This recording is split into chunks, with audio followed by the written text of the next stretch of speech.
इस कहानी की शुरुआत में टेडी को दिखाया जाता है जो न्यू ईयर की ईव पर अपनी गर्लफ्रेंड से मिलने के लिए पहुंचता है और काउंटडाउन खत्म होते ही एक हीरो की तरह एंट्री मारकर अपनी गर्लफ्रेंड को किस कर देता है। लेकिन हकीकत में वो लड़की उसकी गर्लफ्रेंड नहीं होती, कोई और ही होती है। और तभी वहां पर उसकी गर्लफ्रेंड बेका भी आ जाती है। लेकिन टेडी बिना कुछ सोचे समझे बेका से ब्रेकअप कर लेता है और लियाना यानी कि वही लड़की जिसको उसने किस किया है उसको प्रपोज कर देता है।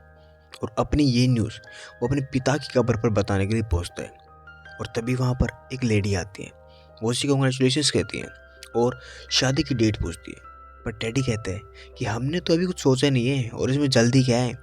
वो टेडी को कहती है कि कुछ कामों में लेट नहीं करना चाहिए। वो ये भी कहती है कि तुम शादी करो, मैं तुम्हारे लिए बहुत अच्छा स्पेशल गिफ्ट लेके आऊँगी। और इसके बाद 2 हफ्ते बाद टेडी शादी कर लेता है। शादी के बाद लियाना और टेडी अपने नए घर में जाते हैं और वहाँ वो रोमांस करते हैं। लियाना के बाथरूम में जाने के बाद टेडी गिफ्ट चेक करता है जिसमें से एक टिन का डब्बा होता है और जिस पे लिखा होता है कि इसको 10 साल से पहले मत खोलना। टेडी इस पे ध्यान नहीं देता और अपनी वाइफ के साथ डिंग करने चला जाता है। अगली सुबह जब वो उठता है तो उसे महसूस होता है कि बहुत कुछ बदल गया है। और उसका सब कुछ तो जब फट जाता है जब वो अपनी वाइफ को प्रेग्नेंट पाता है। ये देखकर उसका सर चकरा जाता है।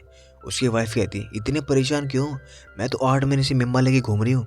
लेकिन टेडी को बिल्कुल भी यकीन नहीं होता। तो लियाना उसे अपनी पुरानी सारी फोटोज दिखाती है जिसे टेडी समझता तो कुछ नहीं, लेकिन शांत होकर फिर से सो जाता है।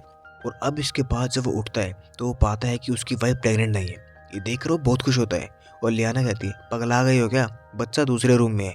अब टेडी को फेसबुक से पता चलता है कि उसका एक और साल बीत चुका है। लेकिन यहाँ पर टेडी अपनी बच्ची को देखकर बहुत खुश होता है। हालांकि दिमाग में उसके अभी भी कुछ नहीं घुसा था और अब बातों ही बातों में उसे पता चलता है कि उसकी शादी की एनिवर्सरी वो भूल चुका है। तो लियाना फिर से नाराज हो जाती है। अब टेडी अपने दोस्त सैम को इसी दिन का रिमाइंडर लगाकर अगले दिन उससे मिलने के लिए और गिफ्ट लाने के लिए कहता है। और पलक झपकते ही एक और साल बीत जाता है। जब सैम उससे मिलने जाता है तो टेडी उससे बहुत सारे सवाल करता है और उसे बहुत कुछ समझाने की कोशिश करता है, लेकिन सैम के पल्ले कुछ नहीं पड़ता। अब टेडी वो गिफ्ट जो सैम लेकर आया था वो अपनी बेटी को देता है और उसकी नन्ही सी बेटी उसे पापा कहती है। तो टेडी बहुत खुश हो जाता है कि उसने उसे पहली बार पापा बोला है। लेकिन उसकी वाइफ कहती है, पहली बार नहीं है, 12वीं बार बोला है। और वो नाराज़गी में कहती है कि तुम हमें बिल्कुल भी टाइम नहीं देते। अपने काउंसलर ने भी यही बोला था। जिससे टेडी अंदाज़ा लगा लेता है कि शायद उनका रिश्ता अब अच्छा नहीं चल रहा। अब लियाना उसे एक वॉलेट गिफ्ट करती है और तभी एक और साल बीत जाता है और फिर से सैम उसके घर आता है। क्योंकि भाई उसने तो रिमाइंडर लगा रखा था, उसका तो काम था उसकी एनिवर्सरी पर आना। और अब सैम उसे बताता है कि अब वो और लियाना साथ नहीं रहते। टेडी को कुछ भी समझ नहीं आता। सैम उसे अपने कुछ प्रॉब्लम बताने की कोशिश करता है लेकिन टेडी उसकी कुछ भी नहीं सुनता।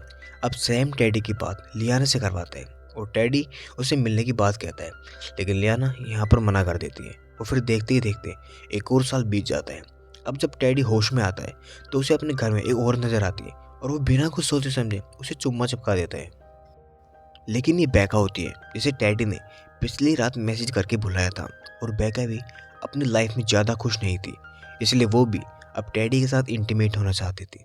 लेकिन तभी वहाँ पर लियाना आ जाती है और टेडी बेका को बालकनी में छुपा देता है। लेकिन यहाँ पर बेका टेडी को बोलती है कि वो उसी से प्यार करती है और दोनों किस करने लगते हैं। और तभी वहाँ पर लियाना आ जाती है। लेकिन तभी लियाना को वहाँ पर एक ब्रा मिलती है और बेका की आवाज़ सुनकर लियाना टेडी को थप्पड़ मारकर वहाँ से चली जाती है और वो कहती है कि मुझे डिवोर्स दे दो।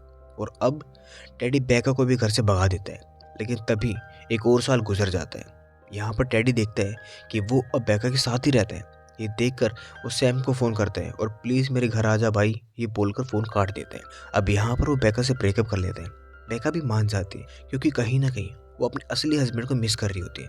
वहीं अब वो सैम को देखकर बहुत हैरान हो जाता है क्योंकि उसे पता चलता है कि सैम को कैंसर है। टेडी दुखी तो होता है लेकिन ये दोनों लियाना के घर पहुंच जाते हैं जहाँ पर लियाना को लगता है कि शायद उसने डिवोर्स पेपर साइन कर दिए हैं। लेकिन जैसे ही टेडी को डिवोर्स पेपर्स के बारे में पता चलता है वो साइन करने से मना कर देता है और लियाना गुस्से में वहाँ से चली जाती है। और तभी एक साल और बीत जाता है और टेडी को पता चलता है कि लियाना अब अपने बॉयफ्रेंड के साथ रहती है। और अब लियाना को पता चलता है कि टेडी ने अभी तक पेपर साइन नहीं किए। तो वो उसे जाने के लिए कहती है और वो उसे कहती है कि वो उसके बिना ही बहुत खुश है, तो तुम यहाँ से चले जाओ। और दुखी होकर टेडी पेपर्स पर साइन कर देता है क्योंकि उसकी तो दुनिया ही लुट गई थी ना। और अब वो अपना पिल्ला लेकर बीच पर चला जाता है और पलक झपकते 1 साल और बीत जाता है, जहाँ पर पिल्ला अब कुत्ता बन गया था और सैम की दाढ़ी भी लंबी हो गई थी। तभी वहाँ पर उसकी बेटी आती जो कि बड़ी हो गई थी। टेडी पूरा दिन उसके साथ गुजारता है और शाम को उसे घर छोड़ने के लिए जाता है, जहाँ पर लियाना से उसे पता चलता है कि अब वो पैट्रिक के साथ नहीं रहती। पैट्रिक, अरे वही आदमी जो उसका बॉयफ्रेंड बन गया था।